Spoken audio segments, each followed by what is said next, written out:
Even with no engine power, a commercial jet can glide for miles. Thanks to something called glide ratio, a Boeing 777 cruising at 35,000 feet can cover about 120 miles before touching down.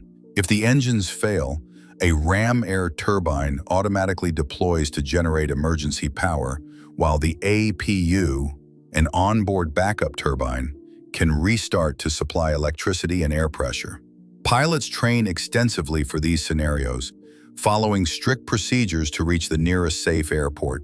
Modern airliners are essentially giant gliders with multiple safety systems ready for the worst.